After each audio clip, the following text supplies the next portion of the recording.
Hello traders, and welcome back to another edition of Hotspots where we discuss what's going on in the news so we don't get caught off guard while we're trading. In today's video, we will be discussing the dates of August 23rd through August 26th, that is Wednesday through Saturday.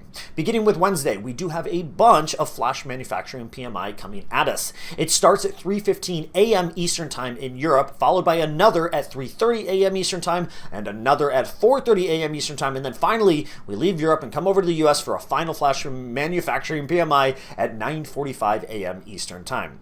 As we work our way into Thursday, we will see news early on at 8:30 a.m. Eastern Time out of the US, and that does it for Thursday.